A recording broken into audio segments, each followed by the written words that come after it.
Nako, Rafi Tulfo, nambastos na naman ng isang resource person na Chinese.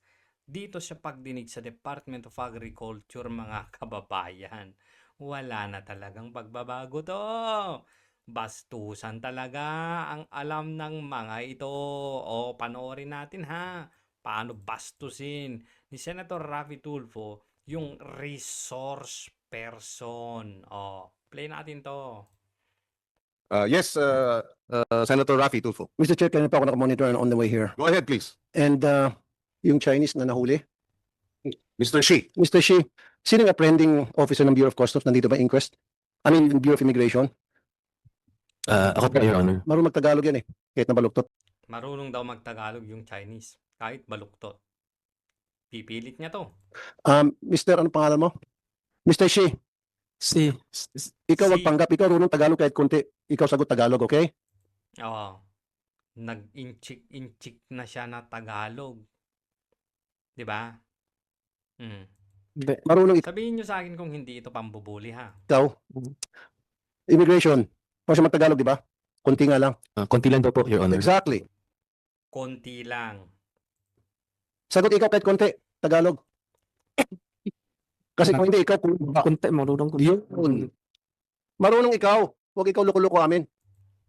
See? Ba't ganyan ka magsalita? Senador ka eh.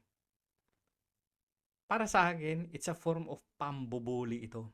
Kasi yung tao, hindi marunong dumiretsyong magsalita ng Tagalog, tapos ginagaya-gaya niya. Minamak niya. Now, sino yung leader? leader，你好，你的领导是谁？没有领导。 May translator, naririnig nyo naman. There's no leader。 Manitan. 马尼达你认识吗？ Mamalitan. Okay. Paano ka umpisa negosyo dito, Pilipinas? Tuloy-tuloy pa rin siya sa ganyang klase ng pananalita. Sagot. Wag translate. 听不懂他说什么？ Hindi. Kung ikaw sinungaling, ikaw kulong baba, contempt. Kita mo na, hindi ka marunong magsalita ng diretsyo ng Tagalog at hindi ka pwedeng magsalita ng diretsyo na Tagalog kasi hindi mo ma-express yung gusto mong sabihin. Pinagbantaan ka na, kulong baba. Wow, galing ah, Senator Rafi ah. Bigyan mo nga ng tip yan. 你说，你说，你说。 Tagalog. 我真听不懂啊， Ipipilit talaga niya. Hindi, wag ka.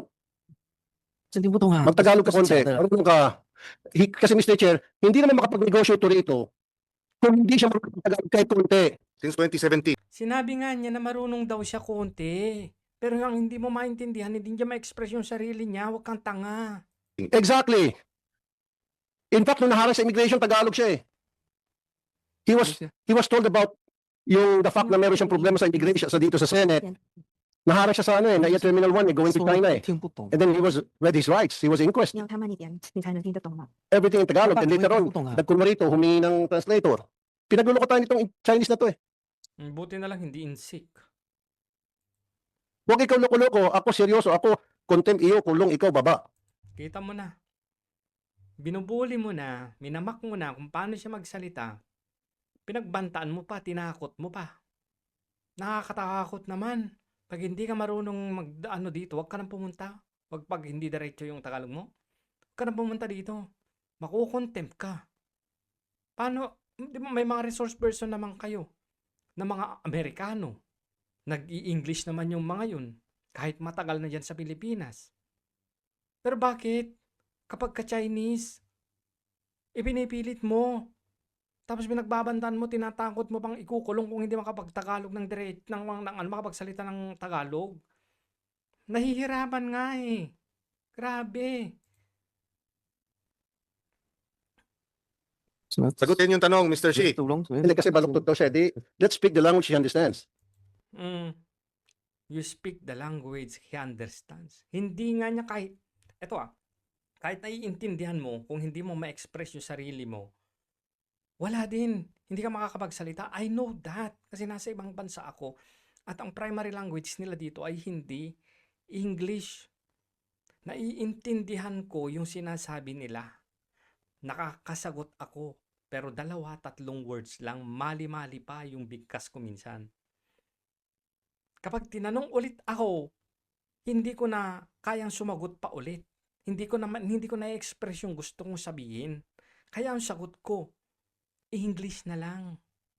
Doon nakakaintindihan kami. Doon na-express ko yung sarili ko. Bakit mo ba ipinipilit kung saan siya komportable na express yung sarili niya, Rafi Tulfo? Grabe yan. Yung resource person ninyo ang mag-a-adjust para sa inyo. Ang kapal naman ang magmumukha ninyo. Ikaw sagot tanong, Mr. Shi. 你刚才听 Gumaya din yung Kiko Matching. Gumaya din. Ano ba yan? Chairman ka, gumaya ka? My God, ganito kababa yung standard ng Senado. Lalong-lalo na pag nandyan, si Rafi Tulfo. Tignan mo, nangiti-ngiti pa oh. Kapal din ang mukha nitong taong talagang to eh.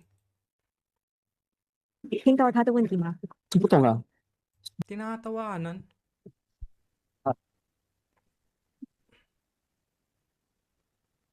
你我问他要再重复吗？ Ito, Mr. Shi, Yeah. paano ka nag-umpisa ng iyong negosyo dito? Sino ang iyong unang contact dito sa Pilipinas? Paano mo nakilala ang mga taga Bureau of Customs? Sagot ikaw maayos. Sorry, kasi tiyan ko ito. Nakikita mo? Nahihirapan yung tao. Hindi nga niya ma-express yung sarili niya. Ano bang mahirap intindihin doon? Tingnan mo nga oh. Marunong to, Mr. Chair. From my source, alam na alam niya lahat ng ginagawa niya. Marunong siya magtagalog tulad ng ibang mga genuine Chinese. 一开始 Yung mga imported ko tawagin. They know how to speak. Genuine Chinese, yung mga imported. Ma-imported Chinese. Grabe naman tong pamamalit mo sa mga Chinese, Rafi Tulfo. Tagalog because kung hindi siya marunong magtagalog, he doesn't know how to go around. 那个时候是 How 来 to 的 get 这 around. Anong he doesn't know how to go around? Ako nga, hindi rin ako marunong ano eh. Hindi rin naman ako marunong ng salita dito. Nag-survive naman ako. Ano ba yan? Ako yung nag-adjust eh, hindi sila eh. Ang gusto mo, yung resource person mo mag-adjust. Ano ba yan? 然后认识了有一些我们就是来的，然后我们 Kaya na naman tayo eh. Sarap 等一下 ako 我用大家都我说不出来啊，我说不出来啊。 Oh, Ay. Ito, pakulong natin para ito, patawag natin. pakulong na naman. Pakulong na naman. Diyan ka magaling. Pananakot. Gabi. Hindi marunong mag-express ng sarili niya ng Tagalog. Ang sa ano mo, ikukulong.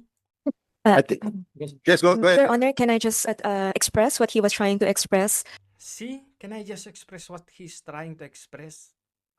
Maliwanag naman eh. Hindi nga niya kayang ma-express yung sarili niya eh. Yeah. Okay. He was saying Okay, that although Permission of Senator Rafi Tulfo. Go ahead. okay, thank Oh, pinayagan din. Pinayagan din. With the permission of Rafi Tulfo. Go ahead. Pinayagan din.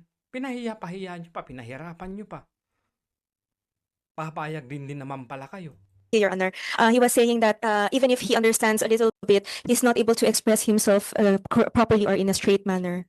Correct. Kahit naiintindihan. Gaya nga sabi ko, ako naiintindihan ko yung sinasabi nila. Pero hindi ko kayang sumagot ng language nila nang hindi ko talaga na-express yung gusto ko. Ganun lang kasimple yon. Ba't hindi nyo maintindihan kasi? then try. Kasi, Yeah, sure, sure. listen, Mrs. Interpreter, pangalan ng interpreter, Yes, yes, Your Honor. Miss Caroline, tulad ng sinabi ko kanina, hindi naman siya makapagnegosyo rito kung hindi siya marunong magtagalog one way or the other. Kahit baluktot, basta Hindi ipaliwanag. naman siya pwede makipag-usap sa mga Bureau of Customs kung sino ang mga contact niya dyan. Kung Rafi Tulfo, kung hindi siya marunong magtagalog, may mga kakilala yan na mga Chinese na marunong magtagalog. Ba't ang hiya, grabe. Ano ba yan? sino yung contact niya sa Department of Agriculture, if he doesn't know how to speak the language, the Tagalog, kahit na konti, yun nga lang pabaluktot. Yun ang gusto kong sinasabi dito eh. Na pinagluloko niya tayo eh. Hindi kami naglololoko, Rafi Tulfo. Alam mo ako, sa totoo lang, kahit marunong akong magsalita konti ng salita nila dito, nahihiya ako na sumagot kasi balo-baluktot. Baka iba yung masabi ko. Wrong grammar ako. Mali yung pagkakagamit ko ng salita. Ganon. Ganon yung feeling niyan, Raffy Tulfo. Hindi dahil sa pinaglolololo ko kayo. So, ibig sabihin ako, pinaglololoko ko yung mga tao dito na, sasabihin ko na, pwede bang mag-English na lang ako kasi hindi ko, although nakakapagsalita ako ng salita ninyo, hindi ko kayang ma-express yung sarili ko. Ibig sabihin, pinaglololoko ko sila. Anong klaseng utak yan? Pag siya ba'y manuhol sa mga taga-BOC, sa mga taga-DA, siya ba'y magcha-Chinese? Siya ba'y may kasama interpreter? Of course not.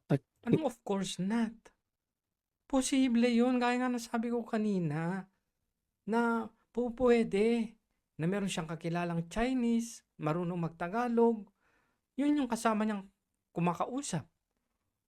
Ano ba yan, Raffy Tulfo? Anyway, ayoko nang ituloy ito kasi talagang hindi ko kinakaya yung ugali nitong Raffy Tulfo talaga. Talagang bastos talaga eh.